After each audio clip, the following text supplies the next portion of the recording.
Bonjour à tous, bienvenue dans ce live des Chroniques d'Alira. Je suis Jérémy Wauquiez, je suis ravi de vous retrouver aujourd'hui pour un nouvel épisode de ces chroniques. Je suis accompagné de nos traditionnels chroniqueurs. Est-ce que vous pouvez vous présenter peut-être dans l'ordre d'apparition de l'écran? Salut, moi c'est Cyril Castagnier, je suis formateur des développeurs chez Alira depuis 2 ans maintenant. Salut tout le monde, moi c'est Virgile, je suis essentiellement rédacteur pour Alira depuis un peu plus de 2 ans aussi. Et salut à tous, moi c'est Gaëtan et je suis formateur pour deux des formations qu'on a chez Alira, la formation Consulting Blockchain et la formation Finance décentralisée. Trop bien, et bonjour à tous, bonjour à toutes les personnes dans le chat qui tous les jeudis sont fidèles au rendez-vous. On vous reconnaît, hein, les Benoît, les Basile, les Ticalis, Xavier, je l'ai vu un peu moins souvent, Julien Crypt, on l'a vu beaucoup aussi. Bonjour à tous, ça fait plaisir de vous voir et de voir que vous êtes là, fidèles au poste. Aujourd'hui, on va parler, on a hésité à en parler. Pour être franc avec vous, on s'est dit, est-ce qu'on en parle ou est-ce que vraiment c'est trop tarte à la crème? Et du coup, on s'est dit, on va en parler, mais sous un angle un peu nouveau. Je parle bien sûr des ETF et de ce que l'introduction des ETF sur Bitcoin a créé. Alors, pour rappel, même si je pense que pour la majorité d'entre vous, c'est clair, mais néanmoins, je vais quand même le redire, un ETF, c'est un acronyme qui signifie Exchange Traded Fund. Ce que ça veut dire, c'est que plutôt que d'acheter, par exemple, si vous voulez vous exposer à la bourse américaine, par exemple au S&P 500, qui représente les 500 plus grosses capitalisations aux États-Unis, vous avez deux solutions. Soit vous achetez les 500 sociétés une par une et vous les pondérez en fonction de leur capitalisation boursière. C'est un peu fastidieux, mais c'est possible. La deuxième solution, c'est que vous allez acheter un fonds qui a fait ça pour vous, ces fameux ETF. Et donc, vous allez acheter un fonds qui va répliquer le S&P 500. Vous avez des ETF pour tout un tas d'actifs, le Nasdaq, le CAC 40, le DAX, enfin, tout un tas d'indices ou d'actifs sont représentés par des ETF et permet à des investisseurs, à la fois institutionnels et particuliers, de s'y exposer sans avoir à acheter les 500 boîtes ou à avoir acheté l'économie mondiale, quoi. Donc ça, c'est très, très pratique parce que vous avez des frais qui sont hyper bas, vous avez une gestion passive, vous pouvez avoir de la diversification à moindre coût. Enfin, c'est vraiment une des innovations, peut-être une des plus grosses innovations de la finance traditionnelle sur les 15 dernières années. Et du coup, tout le monde attendait avec beaucoup d'impatience le fait que Bitcoin ait son ETF, c'est-à-dire que plutôt que d'acheter directement du Bitcoin, on puisse acheter un ETF qui représente la valeur de Bitcoin. Alors, pour les gens qui sont ici, vous allez me dire, mais à quoi ça peut bien servir d'avoir un ETF Bitcoin quand on peut acheter directement du Bitcoin? Et je suis bien d'accord avec vous. Mais néanmoins, pour tout un tas d'investisseurs, notamment des investisseurs institutionnels, en fait, ils ne peuvent pas acheter directement du Bitcoin pour des raisons notamment réglementaires. Et ils ont besoin que ce soit logé dans un ETF, parce que comme ça permet de leur passer sur un compte titre, tout simplement, un contrat de capitalisation ou que sais-je encore. Et du coup, ça rend le Bitcoin éligible à ces fonds institutionnels qui représentent des masses d'argent absolument colossales. Et du coup, Gaëtan vous a préparé un petit bilan sur notamment les flux qui ont été créés autour de ces ETF. Est-ce que tu peux nous en dire un peu plus, Gaëtan? Yes, tout à fait. Et je voulais rajouter deux choses à ce que tu as dit. C'est important de dire qu'il y a deux types d'ETF. Il y a les ETF dits physiques et les ETF dits synthétiques. Et là, on va parler d'ETF physiques. Donc, c'est des ETF qui possèdent physiquement le sous-jacent. Donc, Jérémy a parlé du l'ETF S&P 500. Ils ont vraiment acheté, si on prend le cas de BlackRock, les vraies actions derrière en sous-jacent, ils les possèdent physiquement. Parce qu'il existe des ETF synthétiques qui répliquent juste la valeur des sous-jacents. Là, on va parler d'ETF Bitcoin qui sont physiques, ça veut dire qu'ils sont spot, qui sont spot et physiques. Donc, les entreprises en question ont vraiment acheté du Bitcoin en sous-jacent. Donc, ils ont accaparé une partie du supply. Ce n'est pas juste quelque chose qui réplique le prix du Bitcoin. C'était important, je voulais le mentionner parce que ça a un impact. Ouais, spot, pour préciser, quand on parle d'un marché spot, c'est un marché où la livraison se fait au moment où vous faites l'achat. Donc, vous achetez un truc, vous êtes livré au moment où vous faites l'achat. Ça, c'est ce qu'on appelle un prix spot. Après, vous avez des marchés où vous pouvez acheter maintenant et être livré plus tard. Mais donc, le prix spot, c'est le prix où ce que vous achetez vous est livré tout de suite. Tout à fait. Alors du coup, on va essayer d'analyser ce graphique ensemble qui, à première vue, peut être un peu complexe, mais qui ne l'est pas tant. Il faut comprendre qu'avant que les ETF Bitcoin existent, on avait un fonds d'investissement très particulier qui s'appelait Grayscale, qui possédait un trust. Alors, ce n'était pas un ETF dans le sens où vous pouviez acheter, entre guillemets, des parts de ce trust. Ce trust possédait du Bitcoin en sous-jacent, mais vous ne pouviez pas en sortir. Vous ne pouvez pas récupérer l'ETF sous-jacent, le Bitcoin qui était en sous-jacent derrière. vous étiez bloqué. Si vous vouliez vendre votre Bitcoin, derrière, entre guillemets, vous ne pouvez pas le récupérer, demander à récupérer votre Bitcoin avec Grayscale pour ensuite le vendre. Ce n'était pas possible, ce qui faisait que pendant longtemps, le prix du Grayscale Bitcoin Trust était inférieur au prix du Bitcoin, si vous voulez, parce que les gens vendaient à perte, parce que le produit n'était pas liquide. Donc pendant très très longtemps, on a eu Grayscale qui possédait la grande partie des bitcoins dits institutionnels, c'est-à-dire les bitcoins qui étaient comme ça présentés et accessibles par des institutions sur des comptes titres, étaient possédés par Grayscale. Grayscale a fait un procès à la SEC car Grayscale voulait transformer son trust en ETF. La SEC lui avait refusé. Et sans passer dans les détails réglementaires, sachez qu'après ce procès, la SEC a globalement été dans l'obligation d'accepter les ETF Bitcoin Spot. Je ne vais pas rentrer trop dans le détail avec les Bitcoins futurs, etc. Peu importe, ça c'était l'aspect légal qu'on a déjà couvert dans le passé. Donc simplement, retenez qu'au moment où les ETF ont été autorisés le 10 ou le 11 janvier 2024, on partait quand même d'un produit sous-jacent qui était le Grayscale Bitcoin Trust. Ce Grayscale Bitcoin Trust, il avait des frais assez importants. Je ne sais plus si ce n'est pas 1,5% de frais annuels. Donc, tous les ans, vous payez 1,5% de frais sur le montant que vous possédez. Quand les ETF sont arrivés, on a eu des géants de la finance traditionnelle qui sont arrivés, qui ont créé des ETF sur Bitcoin. Et quand on parle de géants, donc c'est que les deux plus grands géants au monde, c'est BlackRock, avec ce qu'on appelle ses iShares, qui est le leader numéro 1 mondial des ETF. Donc, il faut comprendre que je ne sais plus si ce n'est pas 30% de toutes les actions du monde sont possédées par BlackRock au travers de leurs ETF. C'est eux qui les possèdent et ensuite, ils vont les mettre à disposition via leurs ETF. Donc, comme l'a dit Jérémy, ça montre à quel point les ETF, qui sont une innovation assez récente en finance traditionnelle, ont vraiment mangé la finance traditionnelle. Et le deuxième, c'est Franklin Templeton, si je ne dis pas de bêtises du nom. Je crois que c'est celui-là qu'on voit en rouge. Donc en violet ici, c'est le iBit, c'est le iShare, c'est iShare Bitcoin. iShare, c'est le nom des ETF de chez Bitcoin. Et celui-là, si je ne dis pas de bêtises, c'est le Franklin Templeton, donc c'est FBTC.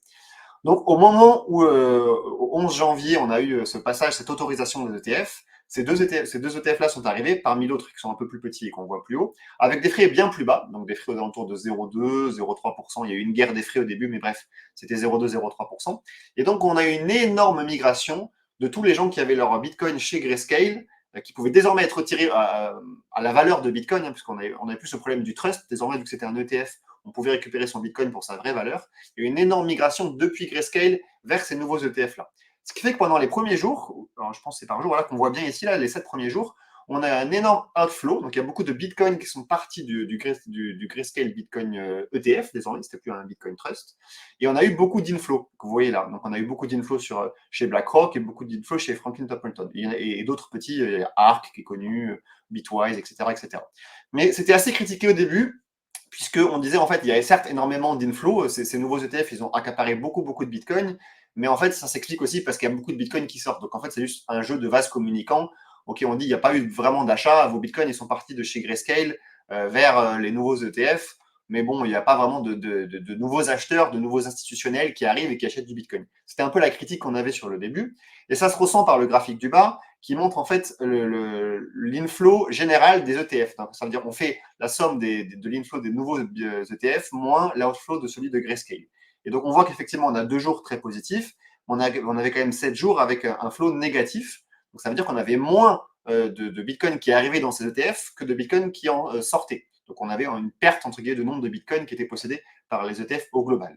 C'est quelque chose qui a changé environ là, depuis le 27 janvier. Et on voit que depuis le 27 janvier, l'outflow de chez Grayscale, il a grandement diminué. Vous voyez, là, en jaune, on n'a quasiment plus d'outflow chez Grayscale. Alors que l'inflow des nouveaux ETF est plutôt stable. Il y a des jours un peu plus bas, mais est plutôt stable par rapport au début. Et donc, au total, l'inflow général des ETF Bitcoin est grandissant. Donc là, on le voit jour après jour. Et dans le graphe que je vais vous montrer juste après, on le voit au global. Donc ça, c'est la même courbe, d'accord, que précédemment. Mais ça, c'est l'inflow au global, si vous voulez. Alors là, c'est représenté en milliards de dollars, mais pas en Bitcoin. Mais c'est l'inflow global en Bitcoin exprimé en dollars des ETF au cours du temps. Donc, on voit qu'on était sur une situation plutôt stable le premier mois. Et que là, depuis, entre guillemets, 3 semaines, 15 jours, 3 semaines, on est sur un énorme inflow.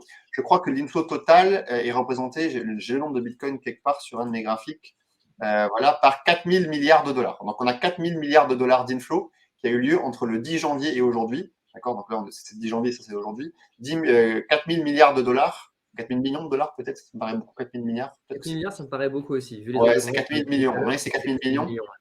4 000 millions de dollars. 4 milliards de dollars. Ouais, 4 000 millions, je pense aussi. Ouais, c'est ça, qui a été déposé dans les ETF.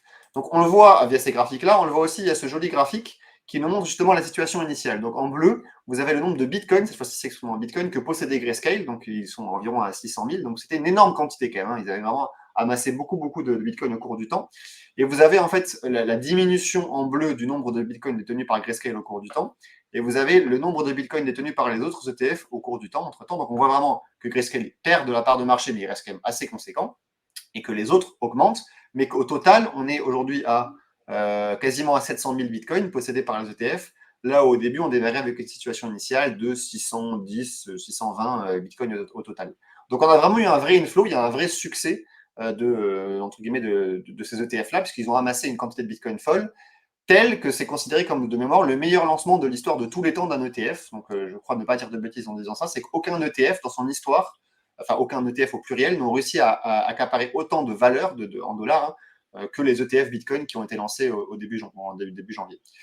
Et pour finir, le parallèle est intéressant avec le dollar, avec l'or, pardon, c'est que de la même manière que les ETF Bitcoin ont eu un inflow positif de Bitcoin, on le corrèle à un inflow négatif d'or. Alors ça ne veut pas dire que l'or, le montant en or est parti chez le Bitcoin, mais simplement vu que les deux sont des valeurs refuges, c'est intéressant de comparer les deux pour savoir ce qui se passe. Il pourrait y avoir un énorme inflow sur Bitcoin parce qu'il y a une crise sur le dollar, j'en sais trop rien. Mais là, ça montre que non, on a un inflow au contraire côté dollar et côté or, je vais y arriver. Les ETF or ont perdu de l'or, ont de moins en moins d'or dedans, alors que les ETF Bitcoin ont de plus en plus de Bitcoin dedans. Voilà, donc c'est juste un petit parallèle pour lancer la conversation avec quelques graphiques qui permettent de comprendre ce qui s'est passé ces derniers mois.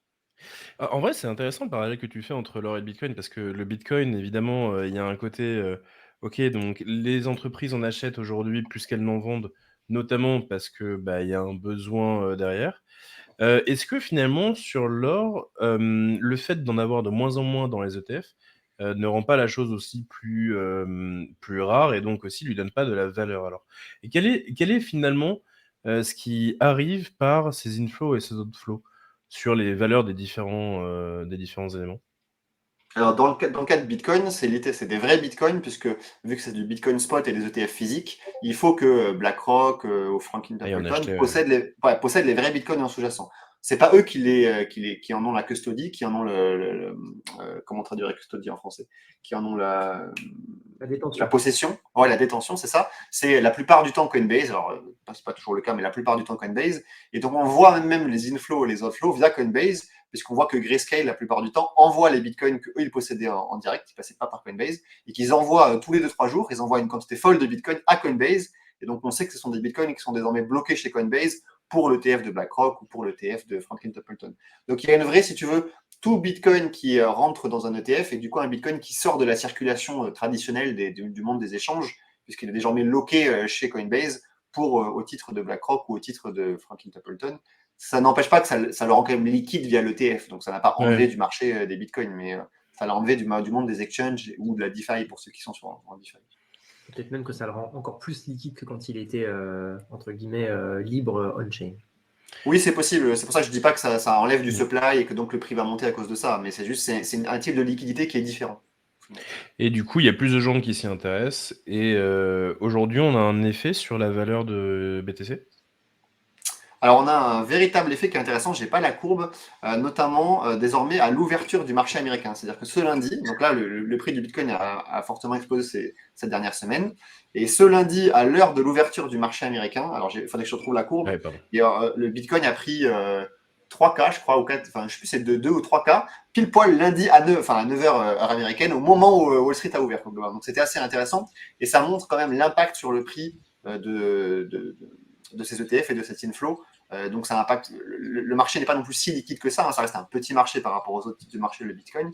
Donc on a quand même un impact et au final, on risque de recorréler un peu, même si le Bitcoin est un marché qui est ouvert en permanence, on va quand même le recorréler aux heures d'ouverture de Wall Street, c'est possible en tout cas. Ah, c'est marrant. Est-ce que à tout hasard, on en parlait tout à l'heure en off, est-ce que tu aurais sous la main le graphe des différentes grandes capitalisations boursières Je vais vous différents chercher ça. actifs mondiaux? Parce que c'est quand on donne des chiffres comme ça qui sont énormes, qui sont en millions, en milliards, en milliers de milliards, parfois on perd un peu les ordres de grandeur, c'est normal. Et je trouve que c'est intéressant de repositionner les choses dans leur globalité à l'échelle mondiale, quoi. Je vous cherche ça, je prends 30 secondes pour chercher ça, je vous laisse discuter entre temps et je vous l'affiche dès que je le trouve. En tout cas, ce qui est effectivement assez impressionnant, c'est que on avait certaines personnes qui nous prédisaient une forme d'apocalypse à partir du moment où les ETF surviendraient. Bon, force est de constater que pour l'instant, c'est tout l'inverse. Et que j'ai presque envie de dire, comme d'habitude, Bitcoin montre une résilience qui est juste incroyable face à des intérêts qui sont contraires. Et c'est en ça, à titre personnel, en ça que je trouve que cette monnaie, elle est juste incroyable. C'est que quelles que soient les puissances qui s'exercent dessus, en fait, elle est capable de les transformer et de les mettre au service de sa sécurité, de sa pérennité, de sa valeur et de son avancée, quoi. C'est quand même assez fou. Et j'avoue, tout à l'heure, quand je posais la question sur la valeur, j'attendais à voir justement la courbe de la montée de Bitcoin depuis un mois qui est quand même assez vertigineuse en réalité, et qui est plutôt quelque chose de sympathique quand on est un suiveur de l'écosystème, parce que il y a de nouveau de l'attraction vers justement cet élément, cet actif en tout cas numérique, qui est intéressant pour tout le monde, parce que ça veut dire que ça fait rentrer à nouveau de l'argent dans l'écosystème, ça veut dire que les gens s'y intéressent à nouveau. C'est quelque chose de plutôt positif pour tout le monde, parce que pendant toutes ces années où au final il y a eu des builders qui se sont mis à vraiment travailler sur les protocoles, là aujourd'hui on peut espérer que justement les protocoles voient le jour et un succès parce que justement les gens sont attirés par ça. Et je trouve que cet effet traction justement de la valeur du BTC est vraiment non négligeable aujourd'hui sur ce que c'est que notre écosystème réellement, en tout cas l'écosystème blockchain réellement. Complètement, ouais. Il y a pas mal de messages dans le chat, notamment sur, par exemple, Tikalis qui a envoyé sur Fidelity, qui intègre aujourd'hui BTC dans ses profils conservateurs. Donc c'est quelque chose qui est intéressant parce que typiquement, une banque peut se dire « Ok, j'investis un petit peu dans du conservateur, dans un produit en tout cas qui est censé être safe ». Et en fait, du coup, exactement comme il disait, Madame Michou se retrouve avec son pourcentage de Bitcoin sans même s'en rendre compte. C'est quand même quelque chose d'assez merveilleux. Et ce qui est ouf, c'est que tu vois, il réplique des conseils des recommandations qui sont en fait données depuis très longtemps par des gens qui sont un peu sérieux et pas trop dégènes dans l'écosystème, qui est que autant d'avoir 100% de son patrimoine en crypto ou en Bitcoin, bon, il faut être bien accroché et prendre des camomilles certains soirs d'été, mais d'avoir 0% inversement, c'est à peu près tout autant une connerie, parce qu'en fait, on est quand même sur un actif qui a des propriétés qui sont assez remarquables, et donc de ne pas y être exposé du tout, c'est quand même vraiment, vraiment dommage, quoi. Après, le pourcentage, c'est une affaire assez personnelle. Est-ce que c'est 1%, 5%, 10%, 15%? Ça va dépendre évidemment de l'appétence au risque de chacun. Mais d'avoir 0%, c'est effectivement une connerie. Parce que le jour où le truc aura fait x10, la Michu, en fait, elle va, avec son profil conservateur, elle passe de 1% à 10%, et en fait, elle a fait pour un profil conservateur une performance de malade. Alors que si, cas catastrophique, le truc va à 0, et elle a perdu 1% de son patrimoine, et en fait, elle s'en rend même pas compte. Donc, il est là l'intérêt de cet actif pour la diversification de patrimoine. Et on commence à avoir des ETF d'ailleurs qui ont inclus l'ETF Bitcoin comme étant 1% de la valeur de l'ETF global, parce que l'avantage des ETF, c'est que c'est composable, hein, c'est comme la DeFi, tu peux en mettre dans d'autres ETF. Donc on commence à avoir quelques ETF comme ça, comme vous le dites, avec des stratégies défensives qui ont pris 1% de Bitcoin. Pour l'instant, ce n'est pas des ETF extrêmement connus, mais on a vu passer certains ETF qui ont fait ça. J'ai trouvé le site en question, du coup, le voici. Donc ça compare le market cap total, hein, donc la capitalisation boursière ou pas, quand c'est des matières premières, des plus grands assets de cette planète. Donc en premier, on retrouve l'or, en comparaison avec 13 trilliards de dollars. La première société ensuite derrière, c'est Microsoft avec 3 trilliards, Apple 2 trilliards, donc vous pouvez les lire les unes après les autres. On a Nvidia qui a 1,8 trilliard. Intéressant parce qu'Nvidia, ça joue beaucoup dans le monde de l'IA et de la blockchain, on en reparlera juste après. Ouais. Google, l'argent, et donc Bitcoin qui pointe le bout de son nez à la 10e position avec une valeur de 1 trilliard de dollars. Donc 1000 milliards, quoi. C'est ça. Berkshire Hathaway, donc ça, c'est Warren Buffett. C'est ça. Si on continue un peu, ça, c'est de la médecine, c'est du médicament, semi-conducteur, Tesla, Broadcom, je ne sais pas. Ça, c'est du médicament. Ok, réseau, médicament, des banques. Et on va voir Ethereum, mais pas mal plus loin. Voilà, Ethereum, il est Bernard Arnault. On a vu Bernard Arnault. On dit Bernard Arnault. Ethereum est assez loin, ouais. Ethereum est loin, pas si loin que ça, mais en fait, moi, j'aime bien comparer parce qu'on se dit que Ethereum vaut autant que Costco, Costco, c'est cool, hein, c'est une chaîne alimentaire, mais est-ce que Costco apporte autant au monde qu'Ethereum dans le futur? La question est posée, quoi. Je vais pas y La répondre. question, on vous laisse y répondre. La question est posée. Ça marche pas que comme ça, évidemment, c'est pas ce que ça apporte au monde qui donne de la valeur. D'ailleurs, on Évidemment. peut peut-être en profiter pour parce que on entend souvent ces trucs-là, la capitalisation c'est de temps, etc. Mais souvent, parfois certaines personnes ont du mal ok, mais d'où elle vient cette capitalisation? Et donc de rappeler que sur les marchés financiers, donc c'est le cas pour toutes les capitalisations que vous voyez là, en fait, pour avoir la valeur, par exemple, de Microsoft, de Apple ou de l'or ou de Bitcoin, ce qu'on fait, c'est qu'on a un raisonnement marginaliste. Donc on va prendre les dernières transactions qui ont eu lieu, même presque littéralement la dernière, si on veut être un peu jusqu'au boutiste. Et donc on regarde, ok, si j'ai acheté 100 parts de Microsoft pour tel prix, c'est alors que le prix d'une part vaut le prix que je l'ai acheté sur un marché boursier ouvert. Et du coup, comme il y a, je ne sais pas combien de parts chez Microsoft, 10 millions de parts, j'invente les chiffres, je ne les connais pas, 10 millions de parts chez Microsoft, et 10 millions de parts à 100 euros, ça fait donc 100 milliard. 100 milliards. 10 milliards, pardon. 1 milliard, merci. Ça fait donc 1 milliard. Est-ce que je suis bon? Franchement, à 2 milliards près, j'étais. Enfin, ouais, Non, mais c'est bon, t'es OK. l'exemple, vous avez compris l'exemple. Les chiffres n'étaient pas bons, mais vous avez compris l'exemple. On prend la valeur de la dernière transaction, ensuite on le multiplie par la quantité qui existe dans tout le système pour avoir une valeur globale. Donc ça veut dire un truc aussi, c'est parfois quand on calcule les fortunes personnelles de certaines personnes, genre quand on dit Elon Musk vaut 300 milliards, etc. Oui, mais non, parce qu'en fait, vous comprenez bien que si Elon Musk il vend toutes ses actions Tesla ou toutes ses actions Twitter, en fait, ça change le prix de l'action Tesla. En fait, il n'est pas liquide son truc. C'est un On patrimoine. arrive avec du slippage. Et un slippage de malade. Et c'est pareil sur tous ces actifs-là, en fait. Sur Bitcoin, c'est pareil. Si on devait faire changer demain tous les Bitcoins qui existent, en fait, on fait s'effondrer le prix. Et donc ça, c'est important à garder en tête aussi, c'est que ces capitalisations, c'est des bons indicateurs de ce que ça pèse au global.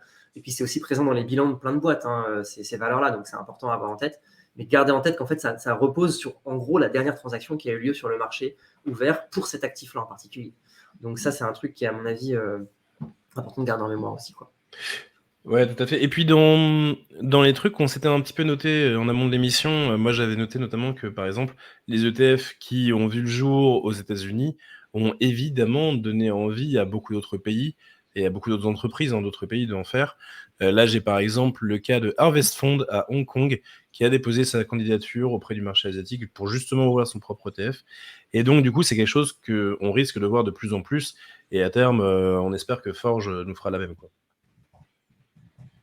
Tout à fait. Et ça pousse aussi sur le fait qu'on a une grande spéculation sur un ETF sur l'Ether, après cet ETF sur le Bitcoin, qui serait. Enfin, il y a des deadlines prévues de mémoire en mai avec la SEC, puisqu'il y a beaucoup de demandes qui ont déjà été faites par. Je ne sais pas si BlackRock en tant que tel l'a fait, mais par la plupart des gros fonds, je crois que BlackRock l'a fait en question.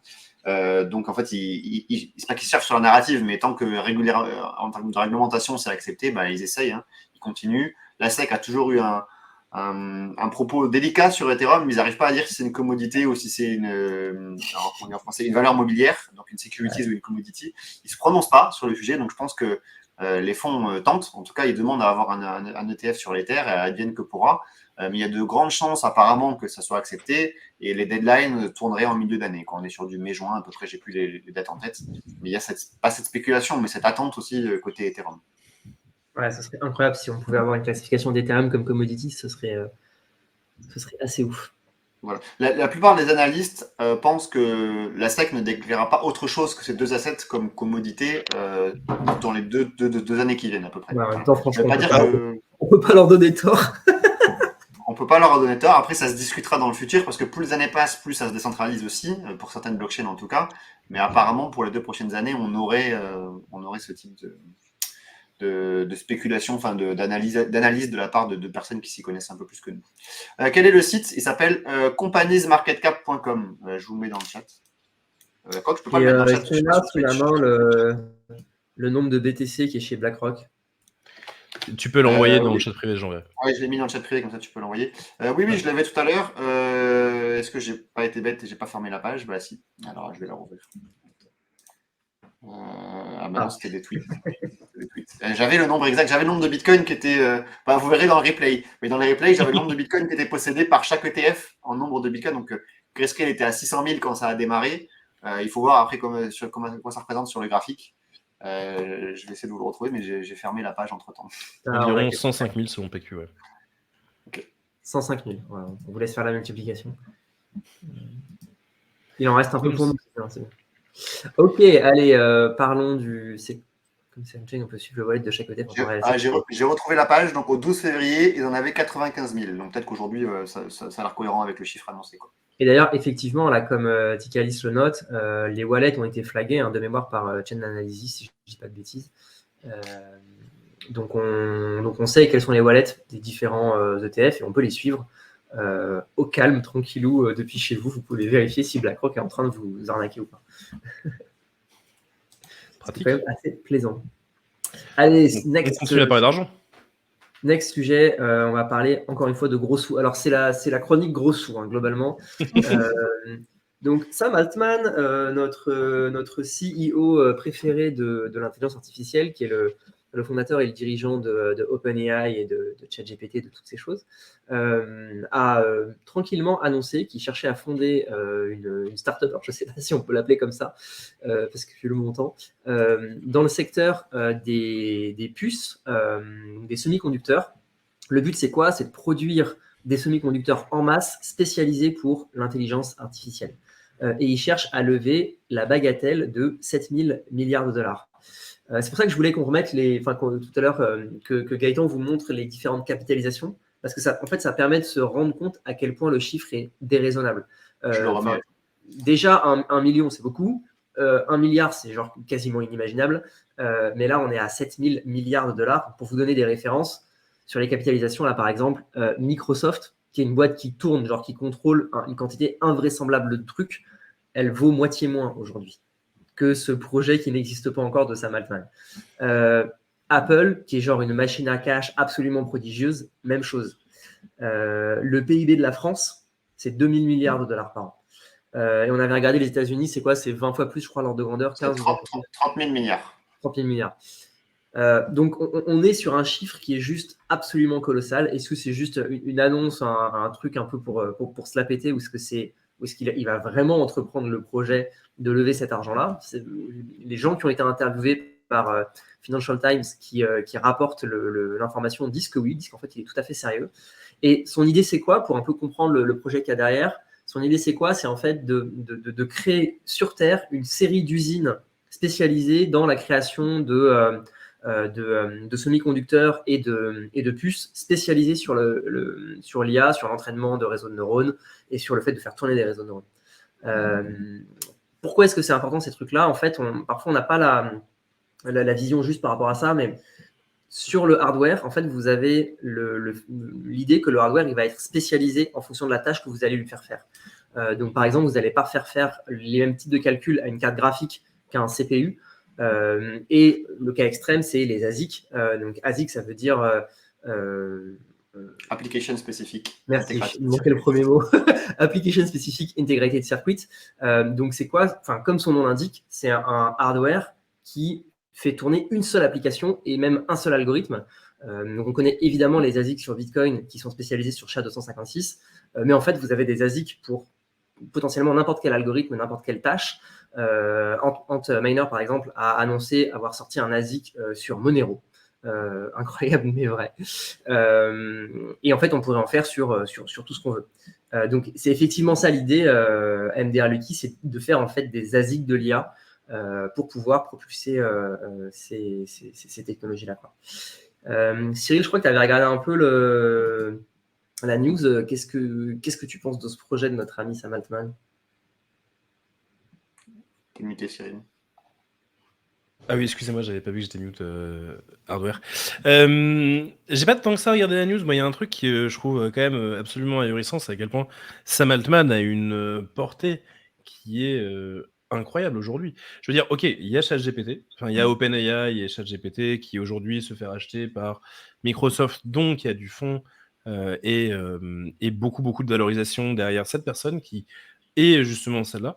Juste, j'ai regardé dans les historiques, c'est la 3e fois qu'on parle de cette personne. On en avait parlé pour WorldCoin, où à l'époque, il voulait faire un revenu universel pour tous. On en a déjà parlé notamment dans le cadre justement OpenAI, ChatGPT. Là, c'est donc la 3e fois qu'on en parle. Il a une On en a parlé plus actualité que Elon d'enfer. Musk. Ouais, de ouf. Mais c'est exactement ça. Et je trouve ça absolument ahurissant à quel point il a tout ça. Alors, il y a quand même un petit truc à avoir, c'est que sa volonté, elle n'est pas forcément mauvaise dans le sens où il veut déjà, faire avancer le monde sur cette technologie-là. Bon, pourquoi pas? Est-ce que c'est ce qu'il faut ou pas? Ça, c'est libre à chacun d'en décider. Par contre, il y a un truc qui est intéressant, c'est qu'il veut foutre ses serveurs un peu partout dans le monde. Et du coup, nous, dans notre objectif de décentralisation qui est la blockchain, on peut voir quelque part une sorte d'héritage finalement de ce qu'est la blockchain avec cet élément-là. Donc c'est quelque chose qu'on peut considérer comme étant plutôt sympathique dans l'idée. On lui souhaite de réussir, on force à lui, mais Force et voilà. Surtout qu'il ne veut pas décentraliser uniquement les serveurs, mais même la supply chain en tant que telle, parce qu'aujourd'hui, Ouais. quand même, les semi-conducteurs la C'est supply notre chain des problématique, ouais. semi-conducteurs est très très liée à Taïwan. Je crois que c'est 70% des semi-conducteurs qui sont Avec créés par. TSMC notamment. Ouais. Voilà, c'est avec TSMC qui est le leader mondial incontesté. Alors, ces entreprises taïwanaises, mais en plus, la production locale est en grande partie à Taïwan elle-même, pas uniquement, mais beaucoup. Donc, il veut aussi décentraliser cette production. J'ai lu un peu tout à l'heure dans les pays du Golfe, notamment en Amérique du Sud. Bon, il veut essayer de décentraliser, ce qui est plutôt très positif parce que notre monde technologique aujourd'hui, notre monde tout court dépend beaucoup du monde technologique et le monde technologique dépend beaucoup des semi-conducteurs. On a vu ce que ça a créé avec le Covid, lorsque la supply chain des semi-conducteurs a été mise à mal, il fallait attendre 2 ans pour avoir une voiture. C'est un peu ça l'idée. Donc, c'est plutôt positif dans ce sens-là. Après, je n'ai pas assez fouillé pour savoir à quel point il veut créer que du semi-conducteur IA ou du semi-conducteur de manière générale. J'avoue que je n'ai pas la granularité pour le dire. Si c'est du semi-conducteur général, je trouve ça très positif. Si c'est du semi-conducteur que pour l'IA, je serais un peu plus réservé parce que l'IA, c'est cool, mais bon, ça fait aussi un peu peur d'un autre côté. Donc voilà, moi, j'ai pas fait assez de recherches pour vraiment avoir un avis, mais je trouve ça positif dans tous les cas que quelqu'un essaye d'un peu d'exploser ce monopole que Taïwan possédait jusqu'à présent. Mais après, Ouais, je vois que c'est en relation avec TSMC quand même ce partenariat, donc il faut aller voir un peu en détail ce qui se passe, je pense. il y a l'enjeu du monopole, et puis surtout, il y a l'enjeu de, en fait, la sécurité du monde, parce que le fait que les semi-conducteurs puissent être produits, comme tu l'as rappelé, en fait, ça entraîne toutes les chaînes logistiques, informatiques et technologiques derrière. Aujourd'hui, il n'y a pas un appareil qui fonctionne sans avoir des satanés semi-conducteurs dedans. Genre même ton four, ta machine à laver, ton frigo, il y a des semi-conducteurs dedans, quoi. C'est en train de devenir un truc de dingue. Et si ça, c'est à l'arrêt, il y a globalement, assez vite, il n'y a plus rien qui tourne sur notre Terre, quoi. Et en fait, il y a un conflit, mais que vous connaissez, j'imagine tous, mais qui est profond entre la Chine et les États-Unis, enfin, entre la Chine et Taïwan au premier chef, mais du coup, entre la Chine et les États-Unis, puisque les États-Unis soutiennent Taïwan, sur le fait que la Chine continentale considère que Taïwan devrait faire partie de son territoire. Donc ça, je ne sais pas si vous connaissez l'histoire, mais c'est au moment de la révolution chinoise, au moment de la prise de pouvoir des communistes en Chine, le gouvernement qui est chassé de la Chine continentale se réfugie à Taïwan, et le Parti communiste réussit à prendre le contrôle de l'ensemble de la Chine continentale, mais pas de Taïwan. Et la communauté internationale mettra d'ailleurs quelques années avant de reconnaître que l'autorité chinoise légitime, c'est en fait le Parti communiste chinois et pas le gouvernement de Taïwan, qui en fait n'a jamais vraiment été reconnu officiellement comme une nation. Ils sont dans un espèce de statut un peu bâtard. Ils n'ont pas de siège à l'ONU, par exemple. Mais du coup, cet endroit qui est dans une zone juridique un peu grise, et en fait, l'avenir du monde, et vraiment, on n'est pas très loin de la vérité en disant ça, dépend de ce qui va se passer sur cette petite île et du bras de fer que vont se livrer les deux géants, Chine-États-Unis. Et quand on regarde toutes les... Enfin, je vais les appeler des provocations parce que je regarde ça avec mon regard occidental, bien sûr, mais toutes les actions qui sont mises en place par la Chine de dépassement de la ligne médiane avec des appareils militaires, de patrouilles à proximité des eaux de Taïwan, du fait de lancer des missiles par-dessus l'île de Taïwan. Enfin, il y a toute une série d'actions qui sont entreprises par la Chine qui visent à créer un climat d'affrontement et qui leur permettra de récupérer, peut-être in fine un jour, l'île de Taïwan. J'ai des gens du Parti communiste qui vont débarquer chez moi. Mais en tout cas, on a vraiment une tension qui est forte sur cette île. Et effectivement, les États-Unis et une partie de l'Occident essaient de se dire, OK, tant qu'on peut, on maintient la pression pour faire en sorte que l'île reste indépendante et que notre producteur de semi-conducteurs reste autonome. Mais ce serait bien si on ne dépendait pas que de ce bout de territoire sur Terre pour faire tourner l'économie mondiale, en fait. Ce serait peut-être bien s'il y avait des fonderies, comme on les appelle, un peu partout, pour pouvoir produire des semi-conducteurs un peu partout sur Terre et pas juste sur une île qui est à quelques centaines de kilomètres de la Chine, quoi. Bah, il y en a un peu de ce savoir-faire, mais c'est vrai que juste c'est ahurissant la place qu'a pris TSMC. Là, juste par curiosité, je ne savais pas trop si par exemple les ARM, les puces propriétaires par exemple de chez Apple, les M1 et M2, tout ça, est-ce que c'était TSMC? Oui, c'était TSMC typiquement. Et aujourd'hui, ils sont les plus en avance. Et comme le problème, c'est qu'il y a une compétition technologique, celui qui a de l'avance, il a le plus de moyens pour pouvoir investir et pour pouvoir encore plus grandir. Donc du coup, c'est un truc dans lequel le monopole, il ne fait que de s'auto-alimenter. Et en fait, il faut en effet peut-être justement l'arrivée d'autant de milliards, parce que le sujet c'est Sam Altman, peut-être qu'il faut aussi l'arrivée d'autant de milliards pour pouvoir avoir un jour cette concurrence un petit peu efficiente pour changer en fait la place de TSMC et en fait du monde technologique, quoi. Ouais, en fait, c'est une industrie qui engouffre des quantités de capitaux phénoménales. Une machine qui produit des semi-conducteurs, les ordres de grandeur, c'est entre 3 et 400 milliards de dollars pour genre juste la machine qui produit les semi-conducteurs. Donc c'est une dinguerie, quoi. Je crois qu'il y a aussi un véritable savoir-faire qui est très dur à acquérir. C'est qu'en plus de l'aspect usine qu'il faut monter, il y a un vrai savoir-faire qui a un peu été chasse-gardée de ces entreprises-là. Et c'est pas facile d'attirer sans doute la connaissance et tu as besoin de beaucoup d'argent en l'occurrence pour le faire. Tu n'arrives pas toujours avec de l'argent, mais l'argent aide beaucoup. Donc ça doit sans doute faire partir de sa vision. Ce que je ne sais vraiment pas, je le dis à moitié tout à l'heure, c'est à quel point cette levée est en partenariat avec TSMC ou en opposition à TSMC. Parce que dans l'article que j'ai lu, il semble dire quand même qu'il y avait une histoire de collaboration. Je n'en sais pas assez. Peut-être qu'il va falloir attendre que ça se précise tout ça.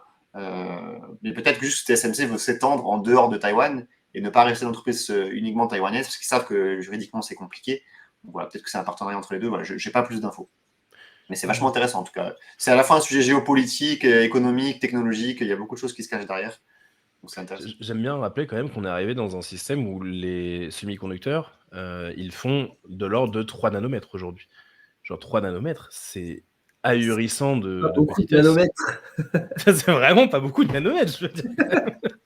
non, mais on est de l'ordre du... c'est quoi nano? C'est millième de millimètre? Je crois que c'est 10,9. Ouais, 10^-9, donc 1 milliardième, carrément. Juste, on est dans une ère technologique qui est quand même ahurissante, et donc on comprend aussi pourquoi on a besoin de ces chiffres-là aujourd'hui pour pouvoir travailler dans la techno et dans l'infrastructure techno. Et je fais une petite bifurcation, mais c'est intéressant. Il y a aussi, on parlait d'ASIC au début sur Monero et sur Bitcoin, il y a beaucoup d'ASIC qui sont en cours de création aujourd'hui sur l'aspect zero knowledge, parce qu'il y a beaucoup de développement, c'est plus blockchain hein, pour le coup, mais sur l'aspect zero knowledge, il y a beaucoup de zero knowledge roll-up, les R2, même de technologie de zero knowledge.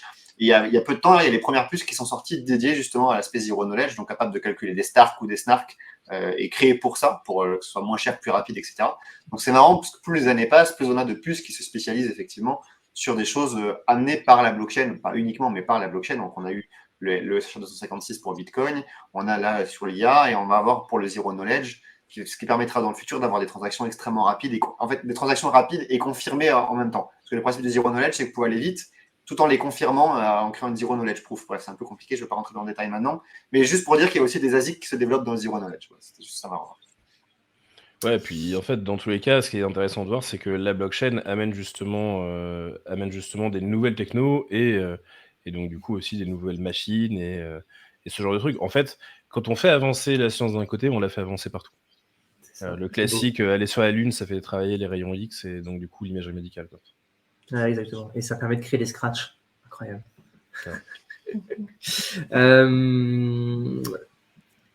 Troisième sujet pour notre chronique d'aujourd'hui, on va parler des ERC 404, l'ERC probablement le plus mal nommé de tous les temps. Cyril, est-ce que tu veux nous dire un petit peu ce que c'est que ces ERC 404? Est-ce que ça vaut le coup de regarder le détail de ce qui se passe dans ces ERC? Qu'est-ce que Ouais, du coup, c'est un sujet qui est assez intéressant parce que, en fait, il a eu de l'attraction. Donc, l'ERC 404 est un ERC qui est sorti par Pandora, une équipe de développeurs qui n'est pas affiliée directement à l'équipe d'Ethereum. On va y revenir sur ce que ça dit exactement, notamment avec ce mot-là. Cet ERC404, il y a eu beaucoup de traction sur la dernière semaine. Faut voir que notamment, on a maintenant une nouvelle page sur CoinMarketCap qui s'appelle Principaux jetons ERC404 par capitalisation boursière. C'est quand même non négligeable. Le marché était à 0, il n'existait pas. Aujourd'hui, il vaut 170 millions de dollars. Donc, en l'espace d'une semaine ou une semaine et demie, on est arrivé sur quelque chose d'assez huge. C'est quand même pas négligeable, avec des volumes d'échange qui, pareil, sont assez importants. On peut voir ici très vite qu'on a Pandora qui est là, avec des gros volumes, puis on descend, et en fait, globalement, on arrive évidemment sur des mêmes coins et ce genre de choses. Donc, il est intéressant d'en parler parce que c'est sa semaine à l'ERC404. Maintenant, deuxièmement, qu'est-ce que c'est que le ERC404 ? Donc, on peut revenir un petit peu sur leur page. Ils expliquent que c'est un token expérimental qu'ils veulent standardiser pour les créateurs et les développeurs. Ils mixent les ERC20 et les ERC721. Donc du coup, on revient un tout petit peu sur ces deux points-là. Les ERC20 et 721 sont les implémentations des EIP20 et EIP721 qui valent respectivement pour des jetons fongibles et des jetons non fongibles. Donc, juste, est-ce que quelqu'un veut rappeler la notion de fongibilité ? Ouais, carrément, ouais, allez, vas-y, je me lance. Donc, fongible, c'est un truc que vous pouvez dont savoir quelle unité vous possédez n'importe pas. Si par exemple, vous possédez 10 pièces de 1 euro, si vous échangez une pièce de 1 euro avec une pièce de 1 euro détenue par votre voisin, vous en avez globalement rien à foutre. Enfin, ça ne change rien pour vous, ça ne change rien pour votre voisin. C'est une unité dont savoir laquelle vous possédez en particulier n'a pas d'importance. Vous pouvez l'échanger librement. Non fongible, ça va être quelque chose où, au contraire, l'unité que vous possédez en particulier a de l'importance. Si vous possédez une collection de Picasso, par exemple, vous êtes un grand collectionneur d'art, et que vous voulez l'échanger contre un monnaie qui est détenu par votre voisin, cette fois-ci, il s'est passé quelque chose. Vous aviez un Picasso et maintenant vous avez un monnaie, et inversement, votre voisin avait un monnaie et maintenant il a un Picasso. Donc ça, c'est du non fongible. Ça veut dire qu'en fait, l'unité que vous détenez a de l'importance pour déterminer la valeur de ce que vous avez dans les mains. Et voilà. Du coup, comme on a tous des Picasso, il est important d'avoir de quoi les utiliser, ces Picasso. Évidemment, ça me paraît et donc, du coup, on arrive sur cette nouveauté qui dit vouloir mixer les deux. Alors, on avait déjà un genre de mix qui existait, qui était le IP 1155, le RC 1155. Le 1155, l'idée, c'est d'avoir des genres de semi-fongibles. En gros, des éléments qui sont tous différents les uns des autres, mais potentiellement une certaine quantité. Admettons, je sais pas, on peut très bien avoir une billetterie dans laquelle on va avoir 100 billets en fausse, ce sont tous les mêmes, et ensuite des billets en gradin, ils vont tous être uniques, et tout ça au sein de la même collection. Voilà, ça c'est un peu le cas classique. Bon, donc là, d'ailleurs, qu'est-ce qu'ils s'entendent ? Désolé de te couper, je me rends compte qu'on a alors peut-être qu'en fait tout le chat connaît déjà ça par cœur, mais on n'a même pas précisé ce que c'était qu'un ERC. L'ERC, du coup, c'est juste l'implémentation d'une norme qui a été sortie par l'EIP. Une EIP, c'est quelque chose qui est voté par les développeurs d'Ethereum et sur lequel on veut faire norme, en gros. Et donc, du coup, les ERC c'est un standard de développement pour Ethereum. Exactement. Et donc, du coup, cet ERC mixé ERC20 et ERC721, en fait, l'intérêt qu'il a, donc en dehors du 1155, c'est d'avoir, en gros, si j'achète l'équivalent de un token, on me donne un NFT. Donc, dit comme ça, on se dit, bon, oui, ok, très bien, tu achètes un token, tu as un NFT, c'est super. Sauf qu'il y a un truc qu'il ne faut pas oublier avec les ERC20, c'est qu'on a par exemple de la divisibilité. La divisibilité, c'est quoi ? C'est que tout simplement, un ERC20, on va tout le temps lui donner une décimale, par exemple 10 puissance 18, qui est le truc le plus normé dans Ethereum. Donc, ça veut dire qu'on peut avoir par exemple 0,5, là en l'occurrence Pandora, ils ont leur token, qui est juste ici, on peut avoir 0,5 Pandora, ce qui nous donnera 8500 € et quelques. Donc, ici, on peut avoir donc 0,5 Pandora. Qu'est-ce qui se passe ? Est-ce que j'ai 0,5 NFT ? Non, un NFT est un objet à part entière. Donc, du coup, pour obtenir un NFT, il faut avoir un token. Donc, il faut avoir 10 puissance 18 unités minimum du token. Si je possède un Pandora, je vais avoir un NFT Pandora. NFT Pandora qui est disponible, hop là, OpenSea Pandora, qui est disponible juste ici, je vais vous la montrer. C'est une collection pas très intéressante, ce sont juste des petits carrés, des petits cubes comme ça qui flottent dans les airs. Il y en a des plus rares que d'autres et ils valent tous extrêmement cher parce qu'en fait, ils valent à peu de choses près le token qui est derrière. C'est-à-dire que si j'ai un token qui vaut 10 ETH, eh bien dans ce cas-là, le NFT lui-même vaut 10 ETH. ce qui peut paraître assez logique. Encore que, il y a des différences, parce qu'on peut mettre aussi des raretés derrière les tokens. Bref, donc du coup, les deux, ils vont être un petit peu mêlés. Et l'un des intérêts de l'ERC 404, c'est que quand il a été conçu pour être, on peut le voir ici sur OpenSea. OpenSea, lui, il affiche les ERC 721 ou les 1155, mais il affiche des normes. Donc du coup, l'ERC 404, ils se sont dit, nous, on va créer notre norme, mais qui va faire ce qu'on appelle un pass, qui va permettre en fait de définir, j'ai un ERC 20 qui définit son ERC 721, et donc du coup, les deux normes existent toujours, et donc on va pouvoir utiliser toutes les applications qui sont normales. Donc ça, c'est un bon point. Maintenant, le point qui est moyen, c'est qu'en vrai, le ERC 404, en fait, il n'a jamais été demandé par aucune EIP. Donc, il n'y a pas de norme qui a été demandée. Et en plus de ça, ils n'ont pas fait d'audit, ils n'ont pas fait de bug bounty ou de ce genre de choses. Donc, Oui. du coup, pas ouf. Donc, si je résume, en gros, ce que ça fait, c'est que, je le dis un peu vulgairement, ça me donne un NFT gratos à partir du moment où j'ai un certain nombre de tokens. C'est un peu ça l'idée. Exactement. À partir du moment où tu as un token, tu as un NFT. Du coup, il y a un truc intéressant. Ouais, Cyril, ce que je comprends pas juste, c'est que j'ai un token, j'ai un NFT du coup en plus. Est-ce que je peux vendre le NFT tout en gardant mon token? Ouais, tout à fait. En gros, du coup, tu as deux principes. Tu peux vendre le RC20, tu peux vendre le NFT. Tu as deux ventes potentielles. Donc, je vais prendre ta vente à toi. Si tu vends le NFT, en fait, ce que tu vends, c'est les tokens derrière. Donc, du coup, quand tu vends ton NFT, j'ai l'ID numéro 54, je te vends le NFT. Du coup, tu possèdes l'ID 54. Et en plus de ça, tu possèdes un token entier dans ta besace. Donc, du coup, il y a cette corrélation. Tu es obligé de vendre les deux en même temps? Tu peux pas Ouais. séparer Non, les deux sont directement liés. Et donc, du coup, quand tu vends le NFT, tu vends les tokens derrière. Et Par contre, c'est géré par OpenSea, ça, leur marketplace, c'est capable de faire en sorte que quand tu achètes juste le NFT, tu as le RC20 qui vient avec? c'est géré par les smart contracts qui sont derrière. Qui sont derrière, ok. Et du coup, l'autre point, c'est la vente, par exemple, de ERC20. Donc, si moi, par exemple, j'avais, 2,3 ERC20. Donc, du coup, j'ai deux NFT. Les 0,3, on les enlève. Et donc, du coup, j'ai deux NFT complets. Ce qui fait que si je te vends, par exemple, 0,4, je me retrouve à 1,9, eh bien, je vais burner le NFT que j'avais. Je le supprime tout simplement de ma collection. En vendant un petit peu plus, ce qui me fait descendre sous les deux, je supprime un NFT. Et toi, tu te retrouves juste avec tes 0,4, donc du coup, tu n'as pas le NFT. Du coup, il y a plein d'implications qui sont à prendre en compte derrière. En gros, le market cap des NFT complets est au maximum égal à la supply de l'ERC20. Donc, s'il y a 10 000 ERC20, ce qui est le cas par exemple sur Pandora, il y a 10 000 tokens qui existent, 10 000 Pandora. Du coup, il y aura maximum 10 000 réplicantes qui sont les ERC 721 qui sont liés. Mais au maximum, parce que forcément, on enlève les virgules quelque chose à chaque fois. Donc comment ça se passe artistiquement? Ton exemple, il est très bon là, de 2,3 à 1,9. Mon NFT il est détruit. Lequel de mes deux NFT est détruit? Parce que j'en ai deux du coup, mais lequel est détruit? Et ensuite, s'il est détruit et qu'il est recréé, parce que je repasse est-ce qu'il peut être recréé quand je repasse de 1,9 à 2,1? Et s'il est recréé, est-ce que c'est celui qui a été détruit qui est recréé? Parce qu'il y a un nombre limité de 10 000 choix artistiques possibles, entre guillemets, ou est-ce que c'est de nouveau généré aléatoirement? Comment ça se passe? Ça va dépendre. Pour le coup, là, il n'y a pas de règle prédéfinie. En fait, ça va dépendre parce que chacune des collections va avoir son implémentation. Et donc, du coup, typiquement, chez Pandora, aujourd'hui, il y a un côté aléatoire, typiquement dans la rareté.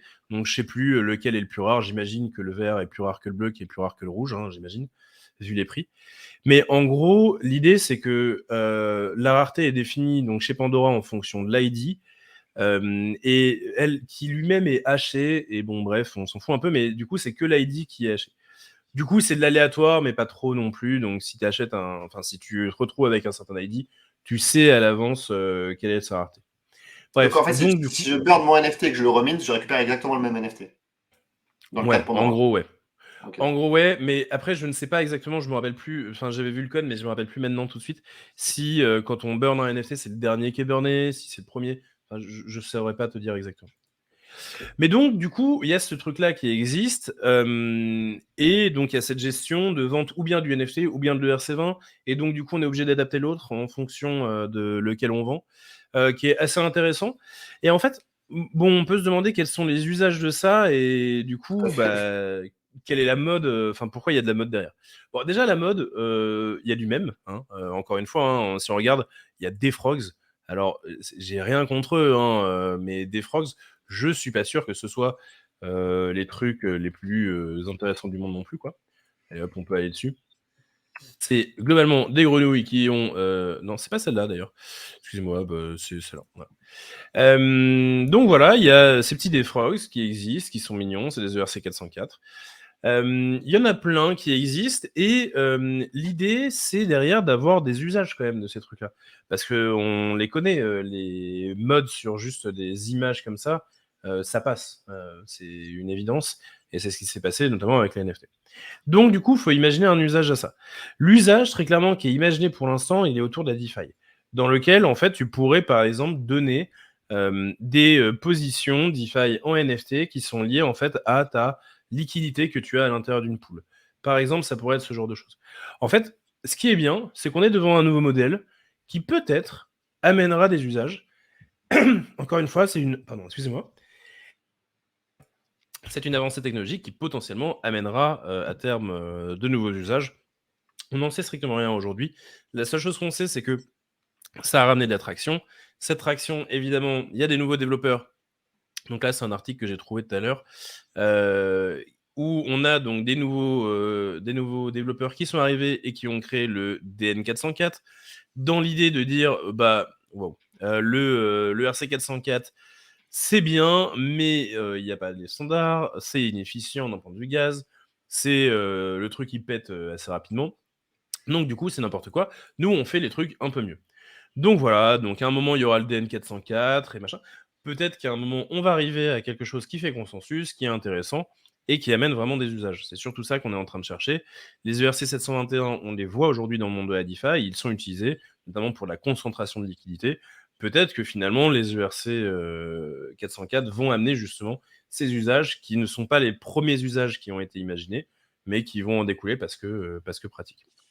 Donc voilà ce qu'on pouvait dire sur l'ERC 404, je crois. Et c'est la beauté de la blockchain, hein, cet aspect permissionless, il est extrêmement intéressant. En fait, ça laisse l'innovation, un peu une innovation cambrienne où chacun fait un peu ce qu'il veut. Je crois que je sais pas si c'est cambrienne ou c'est schumpeterienne, peut-être le mot adapté, où n'importe qui fait ce qu'il veut et entre guillemets le marché déterminera ce qui est intéressant ou pas comme type d'innovation. Donc c'est sympa d'avoir ce genre de petites nouveautés. On verra bien si un use case s'en accapare, entre guillemets, et c'est possible que oui, avec une amélioration, comme tu l'as dit, avec le DN404. J'ai lu un petit peu aussi les nouveautés qui ont l'air intéressantes là, du DN404. Mais c'est agréable d'être dans un écosystème comme ça où n'importe qui est libre de développer et de créer ce qu'il souhaite et ensuite libre au marché d'adapter ou non la solution. Tout à fait. Personnellement, ça me fait beaucoup penser au BRC20 de Bitcoin parce que c'est quasiment la même histoire en fait. Les BRC20, les BRC20, ils ont été créés via les ordinals parce qu'il y a des développeurs qui se sont rendus compte que c'était possible de concevoir des tokens comme ça.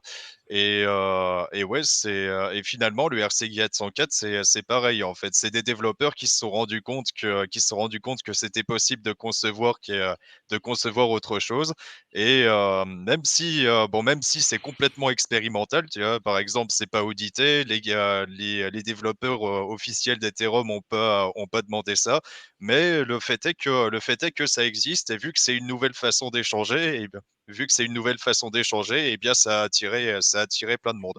Après voilà, c'est exactement pour les BRC20, on se demande si ça va vraiment servir à quelque chose à long terme ou si au contraire ça va progressivement tomber dans l'oubli. On verra ce que ça donnera. J'ai l'impression que c'est un peu une usine à même en fait, le RC404 ou à même / Memcoin. Et c'est même pas nécessairement une critique parce que pour moi les Memcoin ils ont ils ont une place à eux dans l'écosystème. Tant qu'on sait ce qu'on manipule, ça va quoi. Et ils participent au bruit, à l'euphorie, à l'espèce d'ambiance de joyeux festival un peu bordélique qu'il y a parfois dans cet écosystème et qui en fait nourrit aussi des choses plus fondamentales, on va dire. Font l'attraction dont on parlait aussi avec Bitcoin. Ouais, c'est ça. Et en fait, effectivement, quand tu montrais là les exemples de collections tout à l'heure, ou tous les projets qui sont en fait beaucoup des mêmes coins, je comprends bien l'intérêt psychologique que peut avoir un truc comme ça. C'est-à-dire que tu te dis, ok, je voudrais obtenir mon image de singe de la collection X de telle communauté tribu dans laquelle je me retrouve bien. Mais en fait, souvent, c'est assez cher. Il y a des prix à l'entrée qui sont assez élevés. Et ben plutôt que de devoir attendre ou de devoir acheter le truc alors que ça coûte 3 Ethers et en fait tout le monde n'a pas 3 Ethers à claquer dans un NFT, bah, tu peux acheter au fur et à mesure, tu vois, tu peux faire ton bag progressivement, tu peux faire ton DCA sur ton ERC 404 et à partir du moment où tu arrives à un palier, bam, tu as la récompense. Enfin, je trouve qu'il y a un aspect presque plus ludique, philosophique, marrant, memesque en fait, hein. Et je vois très très bien les conversations sur les groupes divers et variés. Des mecs qui disent ça y est, je suis arrivé à une unité complète ou à 2 unités, j'ai débloqué tel truc et tout, tu vois. Je suis assez d'accord. Moi, ça m'a fait penser au programme de fidélité aussi. Si on prend un use case de la vie réelle, où tu pourrais accumuler des points format ERC 404 au cours du temps, et une fois que tu as accumulé suffisamment de points, tu débloquerais, je sais pas moi, une récompense ou une jolie carte, un avatar, un NFT, peu importe, un truc dans le métaverse que tu pourrais montrer, j'en sais rien. Mais c'est assez intéressant sur cet aspect-là. Et je pense que c'est pas mal ce que tu dis effectivement, Jérémy, c'est que ça te permet, en fait, c'est une sorte de course jusqu'à l'obtention du NFT. C'est que progressivement, tu vois tes pourcentages augmenter comme si tu téléchargeais un logiciel. C'est, tu as 10% de ton NFT, 30% de ton NFT, 50% du NFT.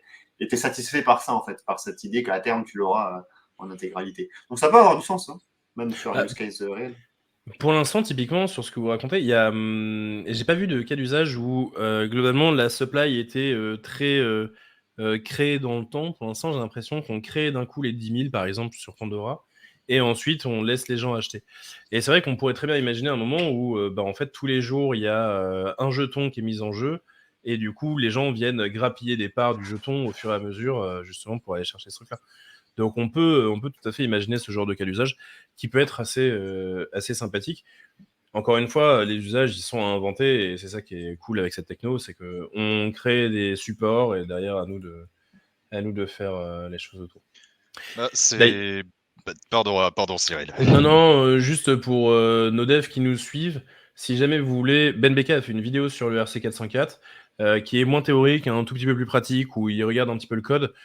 Code qui est disponible évidemment sur GitHub, dont le voici, et du coup il s'amuse notamment à reproduire la collection Pandora, dont le code pareil est aussi disponible. Donc si jamais vous voulez, n'hésitez pas à aller voir notre ami Ben dessus, qui est aussi proche chez Alira du coup. Et tu voulais dire, excuse-moi Virginie ? En fait, je voulais dire, de la même façon que certains métiers des générations futures n'existent pas encore, certainement que certains standards qui seront utilisés au cours des prochaines années n'existent pas encore, Ouais. et que justement, il faut s'attendre à absolument tout ces temps-ci. Non, c'est clair. Nos métiers n'existaient pas il y a 10 ans. Carrément, ouais, c'est raison de plus pour y croire. C'est ça. Ouais, je pense qu'on va conclure cette chronique sur ces belles nouvelles. Donc merci à tous d'avoir suivi ces chroniques avec nous, c'était très intéressant, et merci pour votre dynamisme dans le chat, notamment Vortas qui a été particulièrement dynamique aujourd'hui, très cool. Et tous les autres aussi, hein, Julien, PQ. Ouais, nous, on est toujours à l'IRA, l'école de l'innovation, de la blockchain et de l'intelligence artificielle. Si vous voulez vous former sur une de ces technologies, nos prochaines formations commencent fin avril. J'ai fait un webinaire d'ailleurs sur l'IA ce lundi, là, dans 4 jours. Vous pouvez vous inscrire sur alira.fr si vous voulez suivre ce webinaire pour voir un peu ce qu'on fait sur l'IA. Et d'ici là, je vous souhaite une très très bonne journée, un très bon appétit pour ceux qui n'ont pas déjà mangé. Merci d'avoir suivi ces chroniques. On se retrouve jeudi prochain, sans doute. Non, jeudi prochain, peut-être pas. Oui, c'est pour ça que j'ai dit sans doute. On est en train de vérifier, parce qu'on est en séminaire la veille, donc il faudra qu'on vérifie qu'on peut assurer les chroniques, mais on vous tiendra au courant sur les canaux habituels, ne vous inquiétez pas. Et au pire, ce sera dans 15 jours. Et au pire, ce sera dans 15 jours, exactement. Merci à tous et à très bientôt. Salut. Salut tout le monde. À tout le monde.